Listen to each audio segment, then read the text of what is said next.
Hey cousins, happy Tuesday. It feels so good to be once again live, truly live with you all again. And you know, we got to get into some things. And with it being Pride Month, especially with me living in the Hollywood area, I think it's worth looking back at one of the most prolific characters of the last election cycle, the infamous LGBT icon who broke the internet multiple times. And no, I'm not talking about Barack Obama. I'm talking about Dylan Mulvaney.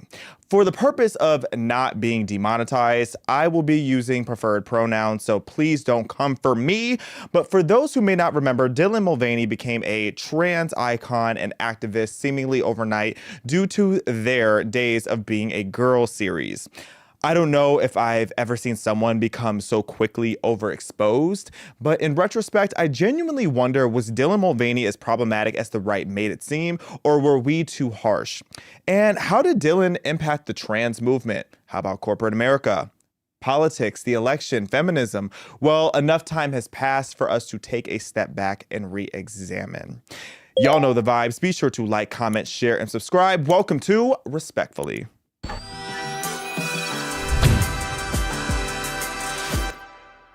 So, Dylan Mulvaney. And be sure, you guys, to send in your super chats if you guys want to be a part of the conversation, especially over on my personal YouTube. That is where we are checking the most. And if you have not already, be sure to subscribe to PragerU.com. There is a link in the description so you can get all types of educational and entertaining content. I 10 out of 10 recommend, and I'm not just being biased. So let's talk about Dylan Mulvaney. So if you don't remember, Dylan Mulvaney is this 28-year-old American transgender actress and TikTok influencer who really rose to fame with the Days of Girlhood series, documenting their gender transition. So this whole transition series became such a huge thing that it even led to Dylan meeting. Now, y'all are wrong for that photo. Mr. Rodriguez and Will Murphy, what are y'all doing back there? You know exactly what we're doing right here. That is crazy. So that being said, I can't.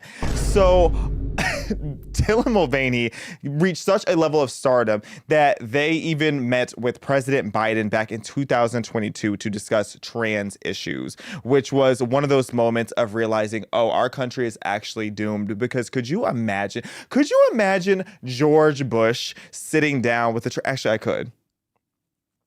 No shade, I could. But sitting down with this interesting character. And again, I'm being very careful when I talk about Dylan because YouTube is very, very sensitive when it comes to Dylan Mulvaney. YouTube does not play when it comes to Dylan Mulvaney, so I'm not going to do too much. But y'all know what I want to say when I don't say it. But this profound level of fame, I think, is something that's 100% worth examining because, first of all, Dylan Mulvaney acquired over 10 million followers in such a short period of time.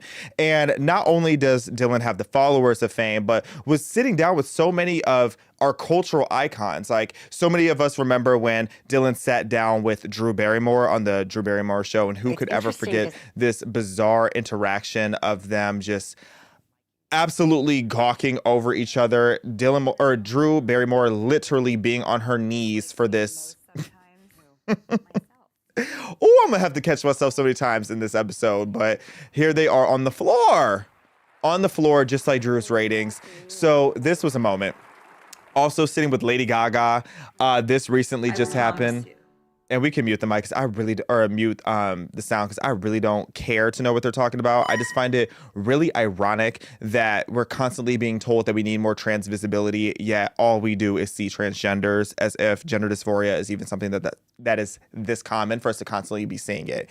But here we see Lady Gaga, one of the biggest pop stars of all time, sitting there with Dylan Mulvaney. And this is, again, the level of stardom that Dylan has reached. And just to show you even more, Dylan has also worked with Nike. Okay, it is very difficult to get a Nike ambassadorship, and yet here we are. Oh, I'm uncomfortable. I don't need the sound. I don't want to hear it.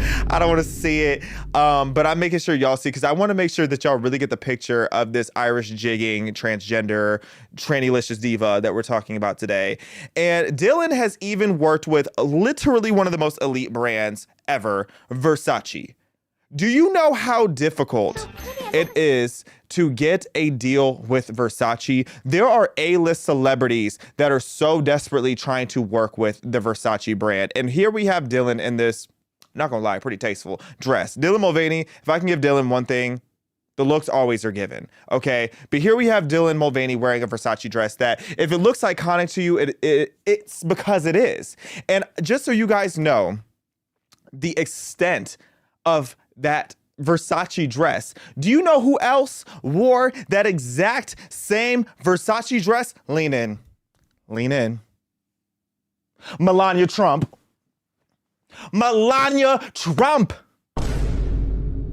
In that exact same look. Melania Trump, my first lady, my iconic first lady, wearing that same dress 6 months ago. How insane is that?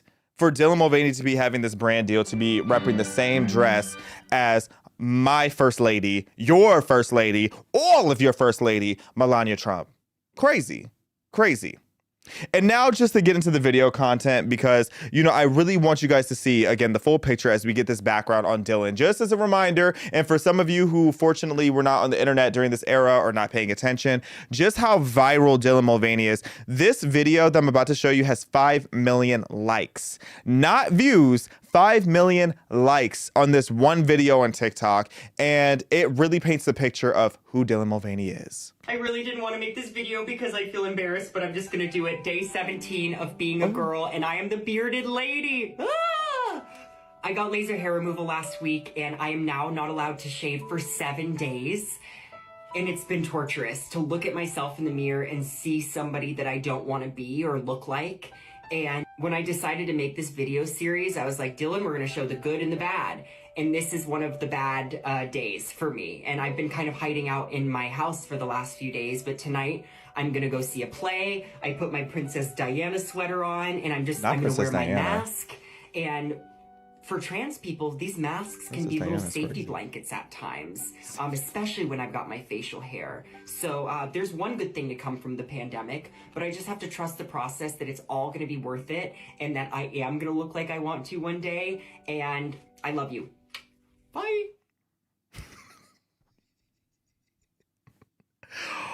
Whew, that's Dylan right there. That is a cultural icon. That is the type of content that apparently was so iconic that it was worthy to sit down with our president of the United States to talk about civil rights.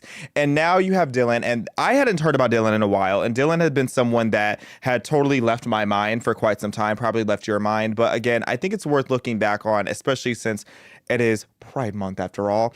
And the most recent video that I recall seeing of Dylan was Dylan actually talking about moving over to the UK. Do we have that clip of what Dylan had to say? I'm trying to move here permanent. There's something about being here that makes me feel like the people have been so kind.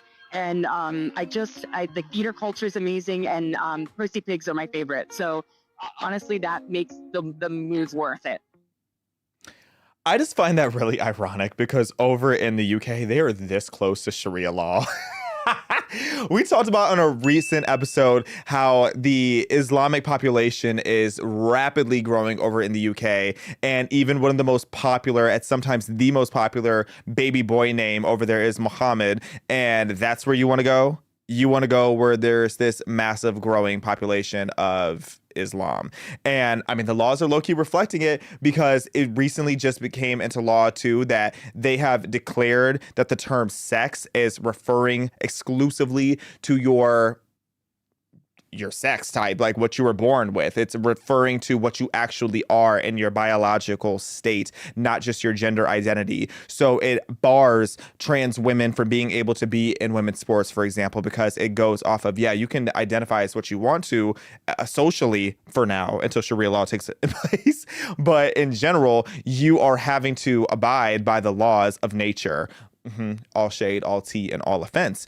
But that being said, that's what's happening over in the UK, but that's where Dylan says that Dylan wants to go. And just to show again how Dylan is so unaware of their own privilege and their own situation that they're in, wanting to go and be in somewhere that is so close to just developing Sharia law, this is what Dylan had to say about Gaza. In ignorance to do something of better use by using my cameo to raise money for Save the Children, which is an organization that currently has operations set up in Gaza to help provide emergency services to innocent lives. And 100% of my Cameo profits for the next month will be donated to Save the Children. There is a link in my bio. Please consider donating. And I should have said this sooner, but I also want to take this as an opportunity to use my platform to call for a permanent ceasefire now. Thank you so much, and I love you. Dylan, over in Gaza, it's one thing for them to not like gay people. I wish a transgender would go over to Gaza and see the way that they were treated. Okay, Hamas would have a field day with you because, first of all, if they do fall for, all the glam and the surgeries that you have, when they get to where they want to be, oh, that's going to be more than a beheading. Okay.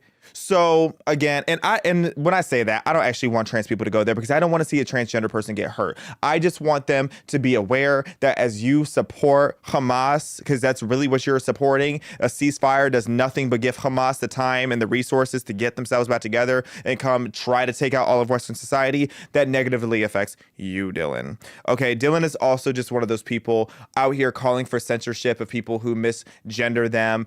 And it's so funny because you would really think that a trans activist like Dylan Mulvaney would understand the importance of freedom of speech, because while you find being misgendered so deeply offensive, a lot of people find what you do, Dylan, deeply offensive, but you still have the right to do what you want to do. You still have the right to utilize your platform to speak about whatever BS it is that you want to talk about that day. But if we were to all call for you to be censored, then we would be the villain. We'd be too conservative. But here you are acting like a fascist, telling people that they need to call you certain pronouns.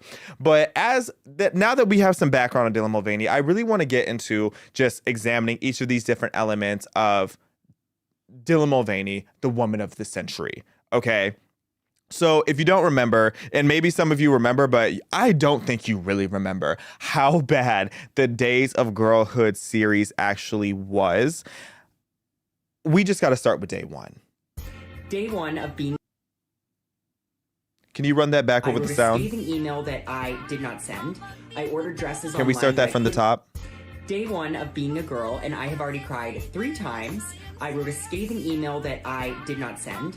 I ordered dresses online that I couldn't afford. And then when someone asked me how I was, I said, I'm fine, when I wasn't fine. So. How'd I do, ladies? Good? Girl power. See, I remember when this first started, and you could not have convinced me that wasn't the nastiest read and roast of women. Like, that was such a slap in the face of women. I already my first day as a woman, and I cried 3 times today, and I typed a bunch of emails that I can't send.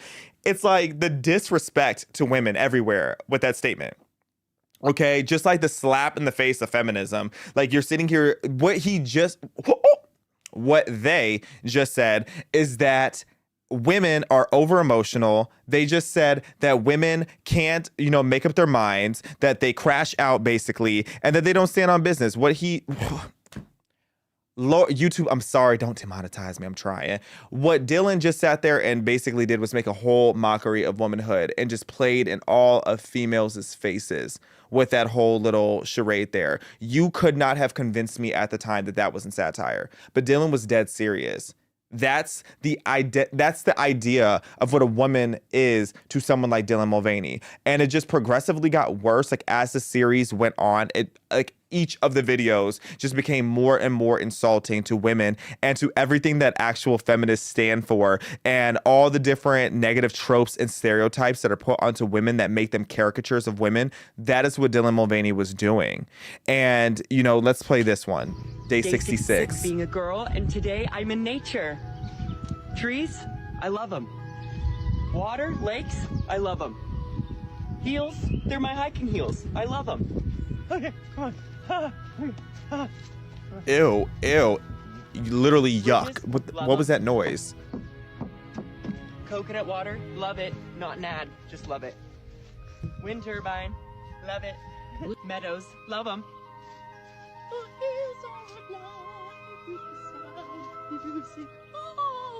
I'm scared of getting Lyme disease. T. Love ya. Did you see that? I gotta get out of here. Did you see that? There's a dragon. Oh my God. Never again. Get me out of here. Love ya.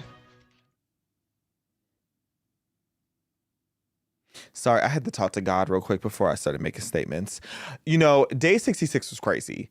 And the days just kept going on. Like, I don't know if Dylan is still doing the series, but I know it went up to like at least 1,000. Like, it was literally the wildest fiasco that blew up seemingly overnight. And, you know, for a long time, I hated the statement that this was blackface.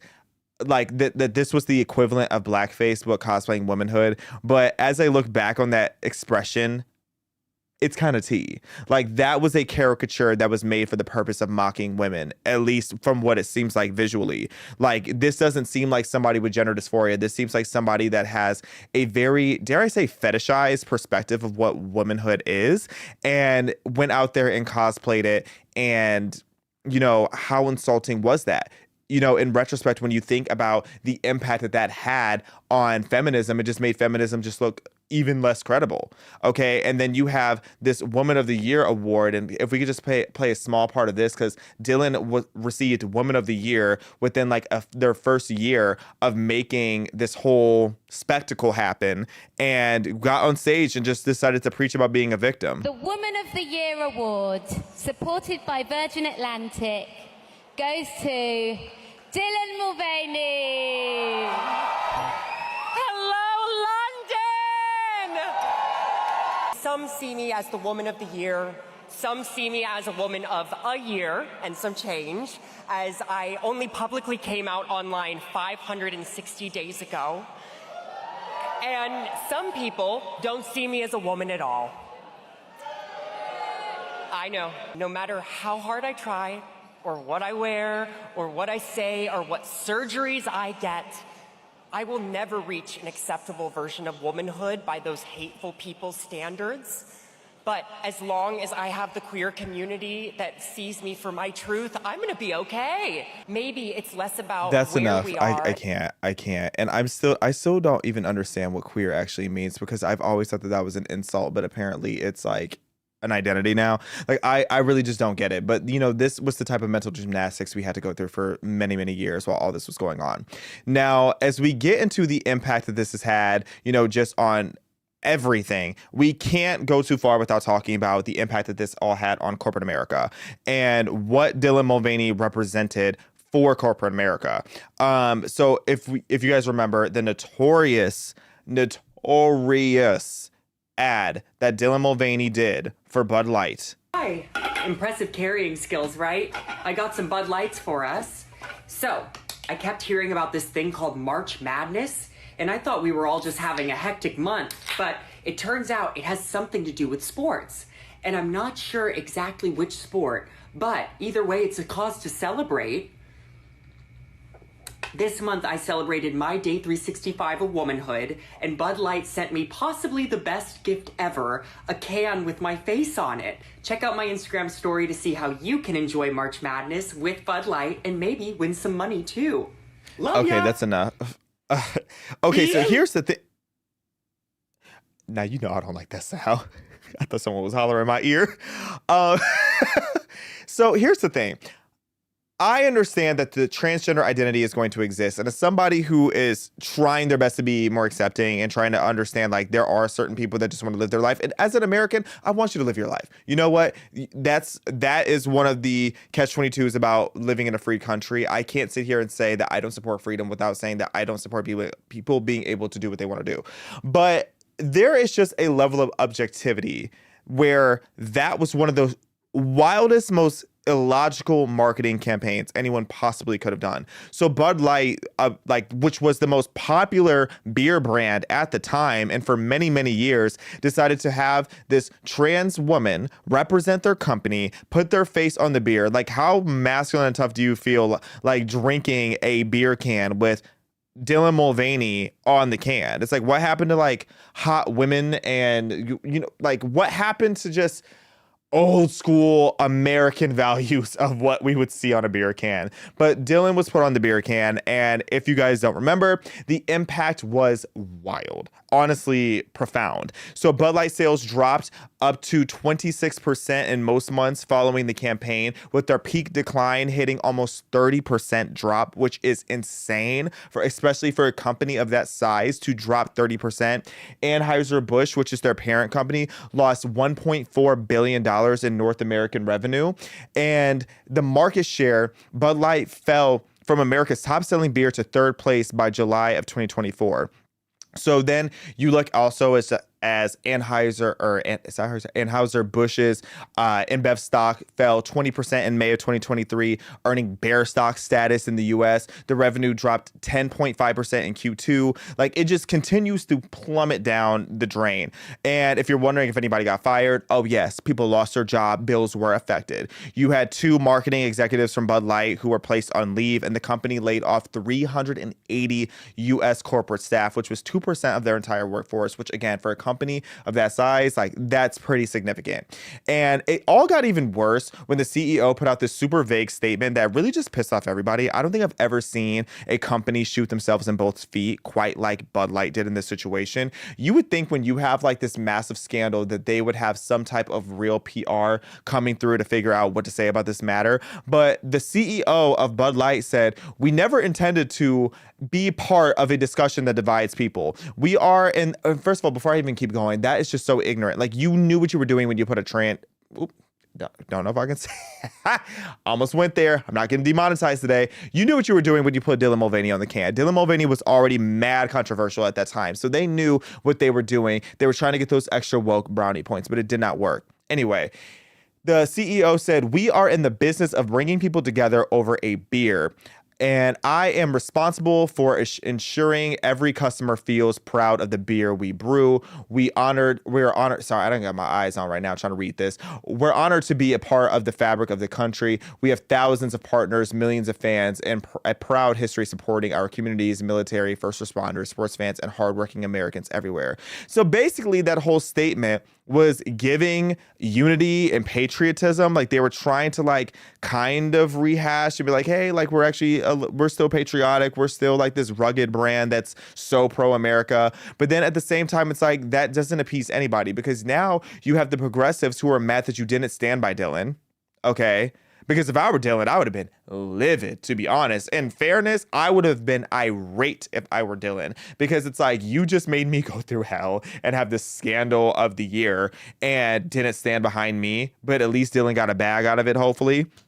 But then you had conservatives who were mad because it's like, no, you should have put out a whole apology. You should have put an apology out there before making your company not only political, but politically ostracizing in such a way. So they failed to support Dylan, failed to apologize, and ultimately just took an overall L that just led to them being boycotted by both sides of the argument. And the lasting damage is still there. Sales are still down almost 30%, at least as of 2024. And I don't see it recovering. I have a lot of friends who drink a lot of beer, and I have yet to see one of my friends drinking Bud Light ever since. And this really hurt me personally, because hot take, because a lot of people when this whole scandal happened was like, Bud Light was always gay. Bud Light was always weak. Bud Light was always a terrible beer. No, it wasn't. Y'all are going to stop lying, because Bud Light Platinum was my jig. I did not play about the Bud Light Platinums back when I don't really drink beer like that because beer makes me bloated and I always have a stomach ache. Just ask Mr. Rodriguez. My stomach always hurts. So he knows I ain't lying. But Bud Light Platinum was fire. And this is not an ad. This is actually the opposite of an ad. I'm telling you, don't ever try it because it's not worth it. Okay. First of all, some of y'all don't have the body type to even be drinking beer in the first place. You really need to eat less and drink healthy, drink more water, because some of y'all are already looking beer bellied in the first place. No shade. But that being said, this is not an ad for Bud Light Platinum, as I'm sitting here roasting my cousins unprovoked. But again, re-examining that, it really just shows that we had a real shift in corporate America beginning at that era. Because beginning at that era, people started to realize go woke, go broke is not just it's not just a figure of speech. It was a very real thing, and it has become a truly real thing, which now we're seeing post-election. I am baffled to say this, but even Target stopped spreading the rainbow. Okay, this was going viral all over Twitter, showing Target last year, and I haven't went and tried out any of the LA Targets, because I'm sure LA Target, if there's going to be any Target that's still woke, it's going to be here in Los Angeles WeHo area. But nationally, a lot of people were saying they went to Target and they didn't see all the pride stuff, all the kids' pride stuff that they were accustomed to seeing the last 4 years. You remember all the different rainbow and pride and trans joy onesies, even literal babies wearing LGBT propaganda merch. That is not happening anymore. We are now seeing that even Target, even as woke as Target had become, which so many people started boycotting Target, they are out here putting pro-America stuff out. They're putting out patriotism. They're getting ready for 4th of July. It's almost like these companies are finally learning their lessons. It took many, many years. It took a Dylan Mulvaney. It took the backlash of Bud Light and Dylan Mulvaney for this industrial revolution to happen.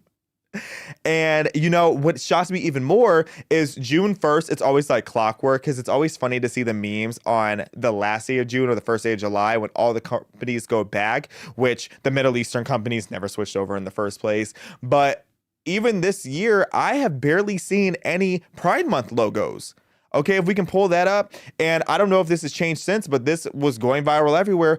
All the major corporations, for the most part, they haven't changed their logos. They haven't done this performative, corny activism. And I'm not saying that this isn't this whole tirade of being anti-LGBT. It's not that at all. It's a whole thing of can the performative activism stop? Because I feel like we were really reaching a point as a country where people were very tolerant. People were very accepting of all creeds, all demographics. Nobody really cares about your sexuality these days. For the most part, most people do not care. Okay. It's just you go live your life, you do your thing. Nobody cares. Even when it came to transgenderism, it wasn't even being hyperfixated on the way that it was until things got so woke. So to see that corporations are just okay, it's June 1st, it's just another month. Bravo. Bravo. I feel like you cause way less division when you do that. And partially, ironically, we can thank Dylan Mulvaney for that. If it wasn't for Dylan Mulvaney and the failed Bud Light partnership, I don't think companies would be as hesitant to I don't think companies would be as hesitant to go and do this performative activism as they are now, which is a good thing. Okay. And then even when you just talk about the transgender movement, I think that the whole thing with Dylan Mulvaney kind of highlights this fetishism in a way that is pretty alarming. Okay. When you look at someone like Dylan Mulvaney, you can't help but question, is this just fetishism? Because there is a real thing of gender dysphoria, okay, which we've talked about. Gender dysphoria is a real mental disorder that has to do with people feeling like they are in the wrong bodies. But there's also this hypersexualized, this sexually charged thing that people do where they decide to cosplay as the other gender, and then it becomes a whole personality trait. For example, Leah Thomas. Okay, I don't know if Paula Scanlon has told this story. Shout out to Paula Scanlon. I've mentioned her many of times. She's a good friend of mine. She actually was teammates with the notorious Leah Thomas, the swimmer that went up against Riley Gaines, and they had the whole situation that went down. But the tea on Leah Thomas, allegedly, according to Paula, Paula Scanlon was the initial whistleblower on all things Leah Thomas. She was the initial person. She was in the What is a Woman documentary. She has been telling this story, and she almost got kicked out of her university her Ivy League university for it. She talks very extensively about how Leah, in the early days of transitioning, which happened before the pandemic, just so you know how long that had been going on, talked about how Leah Thomas's girlfriend at the time was actually, how does this go? So Leah is now the girl, and Leah's boyfriend is actually a trans male. So Leah's boyfriend is actually a biological female, while Leah is a biological male. And their entire transition allegedly started because they had this sexual kink for role play and switching, roles and positions in the dynamic of the relationship, and particularly in sex. This is why I say so many of our problems in our society come from pornography. So when it's all said and done, it's that is a fetish. that is a fetish that you are now living out in your day-to-day life. If what Paula is saying is true, which she's never had a reason to lie. She had nothing to lose. Or no, she had everything, literally everything to lose. Ivy League, athlete, good grades, great family, all that, had everything to lose, and she still had the audacity to speak out. And she really almost lost everything until people finally started catching wind of this story. So that is what I'm talking about. A lot of this trans representation is now being hijacked by people who are just sexually fetishizing the idea of cosplaying the other gender. And when I say cosplay, I'm very particular in that term because you have someone like Dylan Mulvaney who is very excessively calling themselves a girl or a little girl on top of that at times. It's one thing for Dylan to go out and say like, oh, I'm a woman now, but to go and say that you're a girl and cosplaying being a little girl, for example, here's a clip. I am Eloise. I am 6. I'm a city child. I live at the Plaza Hotel, which is huge and wonderful and très elegant, especially at Christmas time. That made me want to sip bleach. But that's gross. That's actually gross. Like, are we, like, that is so, like, to me, it's giving PDF file illic. You know, y'all, again, I'm on YouTube. I'm doing my best to not get demonetized. I need my coins. But is that not creepy? And I've said this before time and time again. I actually wanted to write an op-ed about it, but it freaked me out too much, so I stopped writing it. But fighting PDF files continues to be arguably the biggest struggle and needing to be the biggest priority in our country that not enough people realize. And, you know, pornography is a big part of that. You know, when like it's Fragger you. Let me keep it PG. But all that to say, there is way too much of this type of dynamic of people cosplaying little kids that happens in this world of fetishism. I'll just put it that way. And seeing Dylan not only being a trans girl or trans woman, but to cosplay being a little girl and like acting like a 12-year-old, that's very weird. That's very fetishy. It's scary and alarming to me. And someone did call Dylan out on it. And this was Dylan's explanation of why they refer to themselves as a girl and not a woman. Day 8 of being a girl, and I've gotten some messages that are saying that I need to be calling myself a woman and not a girl. And I didn't even know that some women were offended by being called girls, so that's really good to know. But for me, the word girl feels great because I never got to be one growing up.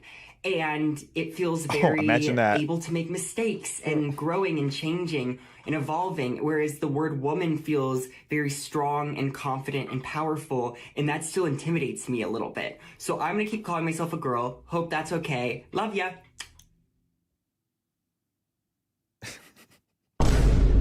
I cannot get demonetized. Oh, Lord, I have so much to say. I might have to make a Patreon and start saying what I really got to say about this. But crazy. Like, put the little girl in a straitjacket, crazy.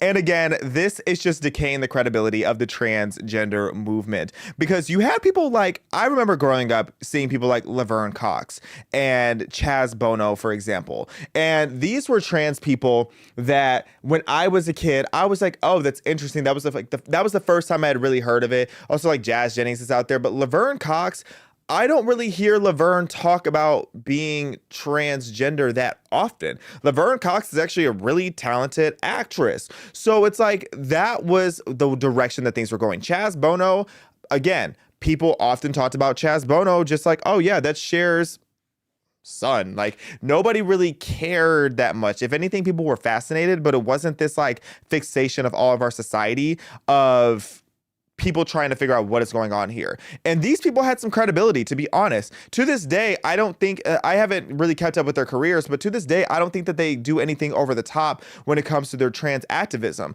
They're just living their lives. They're just people who are chilling. They're just people who are living their life and identifying the way that they want to. And honestly, I have some respect for that. To an extent, like I do have some respect for that. If you are, like they seem genuinely happy and like they're doing the thing, they're not making a whole spectacle of it. They seem like they're minding their business is what I'm trying to say. Laverne Cox, Chaz Bono, minding their own business. So nobody is really coming for them. Nobody's really checking them. But when you have someone like Dylan Mulvaney who has been wildly overexposed and doing these type of things, it really makes the trans movement look a little crazy. It makes them look less credible, and it's really damaging to the LGBT community. And I'm surprised that it's taken so long for the LGBT community to speak up and talk about like, hey, like, you are harming us over here. And, you know, I'm surprised that more people aren't, you know, actually, you know what? Shout out to Amir Odom. Because Amir Odom actually just made a video about this. And he's a prime example of somebody in the LGBT community that has been very vocal about how much this is damaging their credibility. And Lily Tino, is that the name? Lily Tino? Lily Tino is another one of these trans TikTokers that has been way overexposed. You cannot open your app without seeing Lily Tino. And just a few days ago, actually, Amir made this really strong video about why Lily Tino gets so much hate. And it's beyond just being transgender. It has to do with just the pretentiousness and the over emotionalness and just like all the different delusions that gets put out there that is completely making their community lose credibility. So it's like, it's just corny. It's corny, it's sad, it's tired, it's late, it's played out. And again, I just feel bad for the people that are like Laverne Cox and Chaz Bono who didn't want anything to do with this modern wave of trans TikTokers that's going on. So again, shout out to Amir. Make sure you go look at his content. He's exploding all over YouTube. You probably saw him before you saw me, Chad. So when we talk about the whole movement that's happening, it also just makes, you know, the mental health element of it very unserious. And when I say mental illness and mental disorder, I don't even necessarily mean that as an insult, because I feel like there's way too much stigma that is put on having mental illness or mental disorder. Like I've told y'all, I have generalized anxiety disorder. That's technically a mental disorder. I've had seasonal depression. I've dealt with that. I've been diagnosed with PTSD twice. I've been through it, child. But you know what? I get up and I go to work and I have worked on it. I didn't have my anxiety confirmed. Okay, my anxiety attacks don't really come in panic attacks. They more come in like this wave of extreme paranoia. But you know what I've done? I've worked through it. I worked through it very young in my life. I started going to therapy, I tried medicine. It wasn't really a good thing for me. But I'm being vulnerable and honest about it because this is something that needs to be talked about, because there should not be stigma just on the title of mental disorder. But we also shouldn't be affirming things that are a disorder. You should be doing what you have to do to try to care for it and treat it in a way that actually tries to bring some resolution to the problem. But we don't have the real conversations about gender dysphoria that we should be having. And whether or not you believe in the legality of adults transitioning, I personally, am I a fan of it? No, especially as a Christian, like I'm not a fan of it, but I am okay, for lack of a better term, I am okay with the legality of it because we are a free country and I don't want to be a hypocrite and impeding on people's rights as long as you are an adult. I don't think it's healthy, but I think if that's what you're going to do as an adult, my personal opinion, you do your thing. But we have to have real conversations about what is gender dysphoria and what is a fetish. Okay, people with real gender dysphoria, you don't see them out here talking about their facial hair. You don't see them out here calling themselves bearded ladies. The last thing you will ever hear a real trans woman talk about if they have gender dysphoria, or if they have real gender dysphoria, is their bulge in their 5 o'clock shadow. But these are the types of things that you see these corny trans TikToker activists constantly talking about. And to me, it just looks attention seeking. It just looks very desperate for attention. And then when you look into the background of somebody like Dylan Mulvaney, and Dylan Mulvaney, again, taking up the spotlight that should be put on talking about mental health, it's instead just spotlight being put on Dylan. And this has been going on for Dylan's entire life, essentially. I mean, have you guys seen the viral video of Dylan before transitioning? Oh, yes. Oh, yes. Let's play The Price is Right. Get to spin the wheel. Yeah, you get to spin the wheel, but guess what? You get a second chance in this game first. No way. Oh my God. Oh my God, I'm still in it. So you know 2 prices already, which is a great thing. $3.99 and $5.99. Which one do you want to keep? I'm going to keep the $5.99. Keep $5.99. Something else up here is $5.99. You can tell me what it is. You get. Can we fast forward a little bit I'm gonna to the wildness? Yeah, we're this. gonna spin the wheel right after this. Don't go away, folks. Just doing.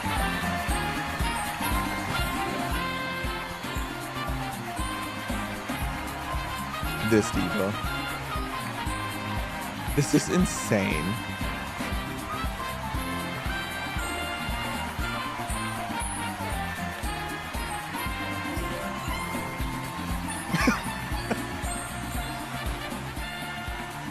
Not gonna lie, Dylan's kind of eating the dance up, but this is ridiculous. You can tell Dylan's got a little bit of training, low key, but this is horrific.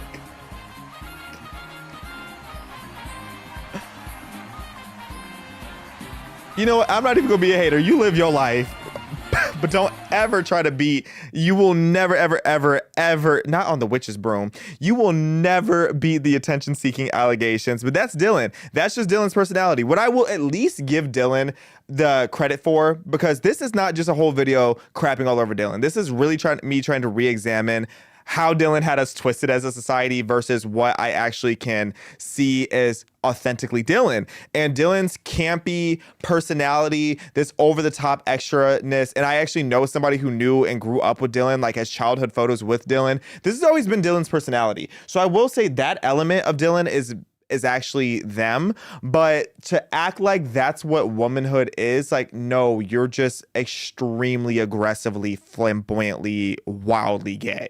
Like, that's just you doing you, Dylan. But don't try to put that onto womanhood or try to attribute that to even femininity. That is just flamboyance personified. So Dylan is just someone who's always wanted attention. Claims that they have a good relationship with their dad, I'm pretty sure, but you would think otherwise. No shade. I'm just saying, respectfully. But Dylan has said, Dylan, again, just being someone that really wants attention. Do you realize how many times Dylan has come out of the closet? It's giving Demi Lovato, and in the name of JoJo Siwa, who we should have talked about today too. We ain't got time for all that. But this clip of Dylan talking about their series of come outs was crazy. So I recently told my parents that I may be a little bit romantically interested in women. And that was a Ladies, big shock line for them, up. considering the past 10 years of coming out as gay, then queer, then non-binary, then trans. And I think it was just a bit of a shock. So I tell my dad, and he goes, well, I would love to see you get a woman pregnant. And I said, oh, no. She would be getting me. I cannot verbally express enough how much I don't want to understand what that last sentence meant, or just like even the dynamics of the biology there. But crazy. But ladies, line up. That is an eligible bachelorette. What do you call a they, them? Because Dylan does go by they. Bachelor lem, bachelor X. Like, I literally can't. I actually cannot. But I mean, I just know their dad is tired, because Dylan is the slippery slope personified. Like, for real. It's very, very, very concerning. And again, just one more example of the attention seeking of it all. And just, again, skipping over the fact that we should be having a serious conversation about mental health. Here's Dylan. Today wasn't supposed to be a crying day. Why do I always feel like crying? Why do I always feel like crying? Don't do it, Dylan. Don't you dare. No!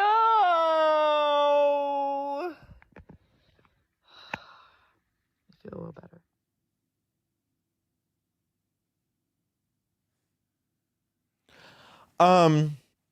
Ciao. Anyway, so I don't know if it's because of all the estrogen in Dylan's system or if it's just all the Bud Light, but if that's exactly what trans joy looks like, I'm glad that Dylan is showing it.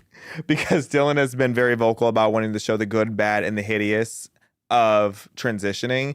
And that video, especially from the perspective of a content creator who knows that nothing unless it's live is in one take. It's like, how many times did you just pull out your phone and performatively cry and sound like a llama, sounding like the llama from Emperor's New Groove, if you know, you know. But like, that was crazy. That was like some wild diabolical mess. But this is somebody who, again, has mental health struggles, has a desperate need for attention, and then has attributed all of that to womanhood and has been given an insanely large platform to display all of that and then have it shoved down our throats by the algorithm. And that's why we became the Confederate States of Mulvaney. Okay? Because everything that happened with Dylan in this era just had politics in flames for so long. Okay, because first of all, you had so many people questioning TikTok about how did this blow up so quickly? Because I'm telling you, you had to be there. Dylan blew up seemingly overnight. The second the Days of Girlhood series started, you could not get on that app without seeing Dylan Mulvaney. And the explosive nature of that rise really had people wondering, China, what are y'all doing? What are y'all doing in Shanghai that has us seeing this all on our screens against our will? It didn't matter what your algorithm was showing you at the time, you saw Dylan Mulvaney. Okay, why is it being pushed? Is it for further demoralize our society? Is it to get more people to transition? Is it to get people to be unwell, to be men to be more feminine? What is it? Like, what was the mission here? I think it's all of the above if it's negative. That is what China, I believe, was trying to do when it comes to the algorithm. Do I think TikTok should have been banned? No, I think we should be demanding more transparency about the algorithm because that was clearly an agenda afoot. Okay. And the fact that the left so desperately embraced Dylan and made Dylan become this star and made Dylan become so relevant in the world of politics that they sat down with Joe Biden, that was the type of stuff that made the left really lose credibility, even socially. Because I even know liberals and progressives that were really just like completely turned off by all things Dylan Mulvaney. But what I will say is it's kind of the right's fault. I'm not going to cap, and I'm guilty of this. I'm guilty of it right now. I'm not a hypocrite. I will tell you straight up. We really are the reason why Dylan Mulvaney was as big of a star as Dylan was, kind of still is, but was. I know Dylan just launched like a podcast or something not that long ago. But, you know, the right overexposed Dylan Mulvaney.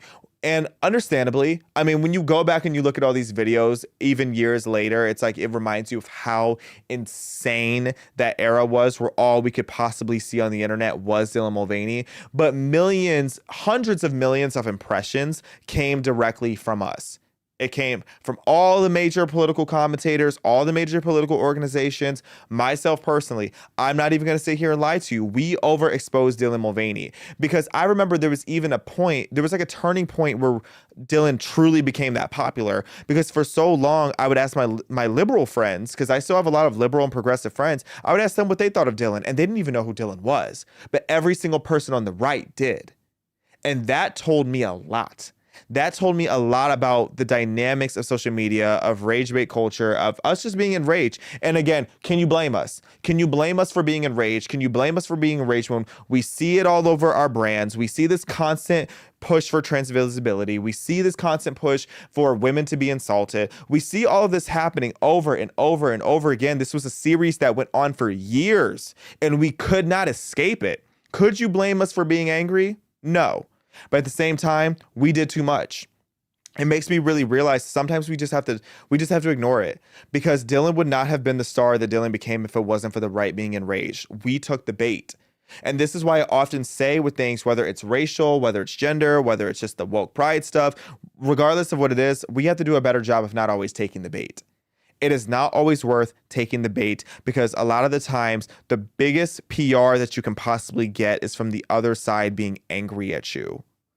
Okay, that is the reality. Shout out to the CEO of PragerU, Marissa Strike. Go ahead and click the link in the description to go to PragerU.com. Check out Real Talk and make sure you subscribe through my link. But, you know, Marissa Strike, she talks about this often. One of the biggest PR moments for PragerU was this hit piece that came out about us. I believe it was the Hollywood Reporter or somebody put out this big hit piece on us that was supposed to be a nice press release, but they switched up on us.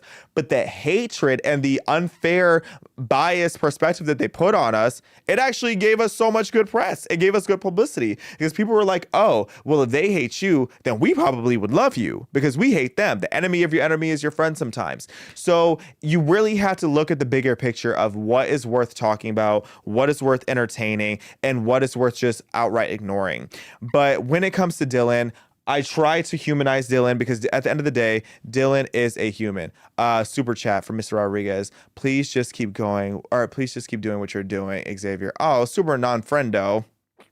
Thank you for the super chat. We appreciate you for supporting the show. Send in those super chats because we got to keep the rent paid. These lights are very bright and the electricity bill is high. So I thank you guys and make sure you get your friends to subscribe because we do not want this show to flop. Okay, we need to keep the cousins coming to the conversation.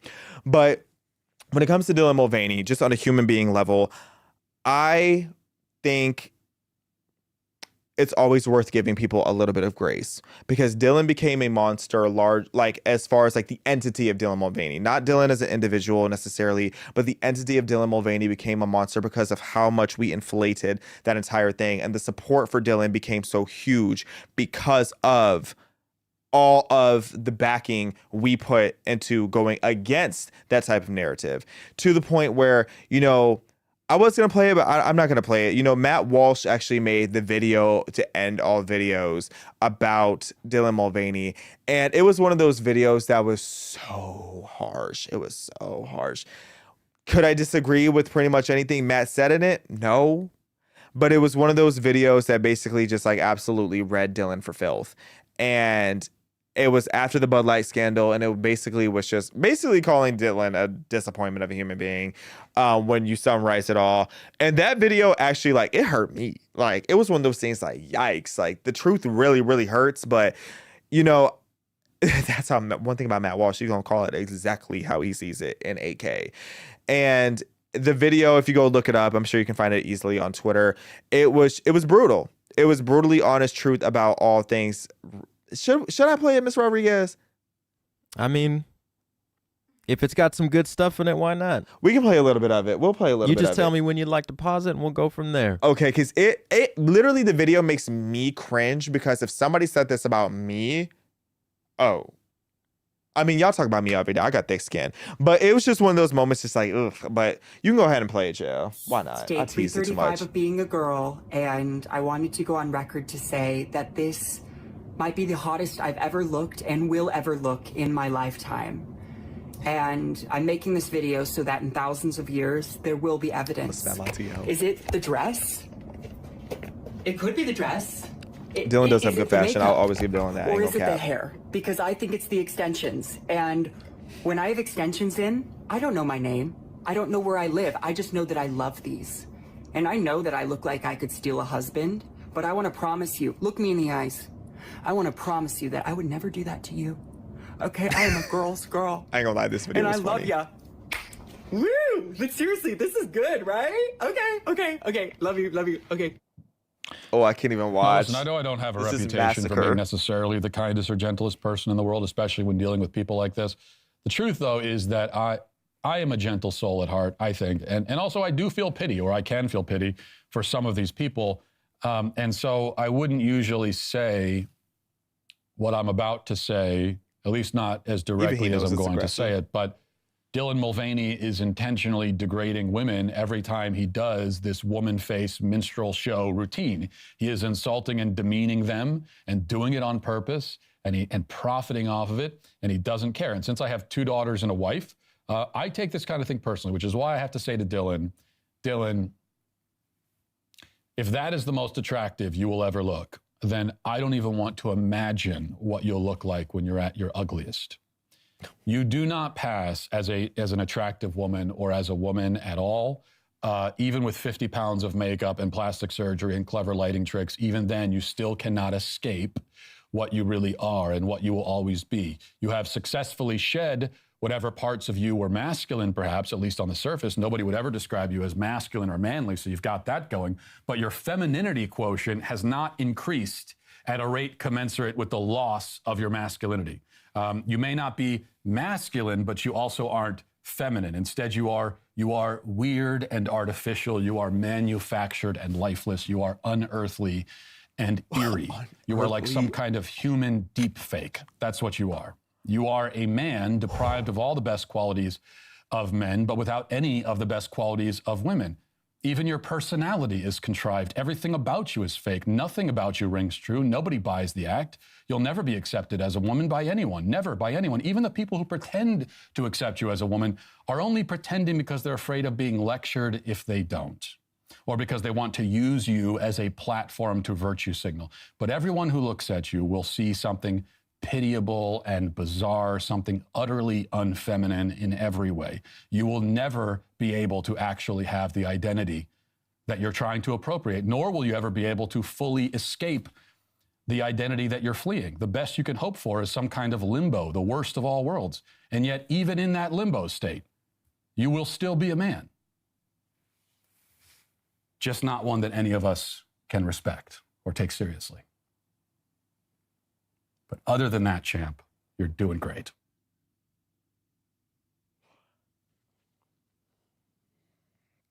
Ciao. That was one of the nastiest reads I have ever heard in my life. If somebody called me unearthly and like elaborated about how I am an eerie figure, look, do I disagree with anything that Matt said? Pretty much no. It's just, oh, that was a nasty read. That hurt me. That that was brutal. I mean, I need to stop arguing with Matt Walsh on Twitter, chat, because I'm not trying to get one of them reads one day, because that was crazy. That was like more than a church lady read. Like, that was brutal. That if Dylan didn't have a disappointed father, basically does now with that Matt Walsh situation, or with that read. But all of that to say, when it is all said and done, you know, it's kind of true, but Dylan Mulvaney is a human being. So I'm not trying to make this into just like a whole video attacking Dylan. I just think it's worth examining how the phenomena of Dylan Mulvaney, the era of Dylan Mulvaney, in retrospect, I think it was as crazy as we remember it being. I think it was as toxic as we remember it being. But I also think that the right has to take some accountability for that, myself included, because we ultimately were the reason that Dylan Mulvaney was so overexposed. And Dylan has spoken out, you know, whether it's about the Bud Light campaign or various things. Dylan has made it clear that they went through some mental health issues, already was going through some mental health issues. But, you know, on a serious note, like everything that happened, all the backlash that happened did have Dylan Mulvaney going to a mental health facility, did have Dylan having to take time off the internet, having to really just like breathe. And there's one thing I never want to see people do, especially due to internet backlash, it's to unalive themselves.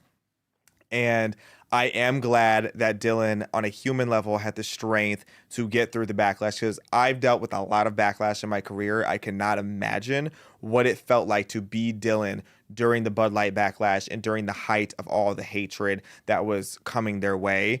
And, you know, again, on a human level, I wish Dylan the best, but I also hope that Dylan gets one, more clarity, and two, stops degrading the people that they are claiming to represent.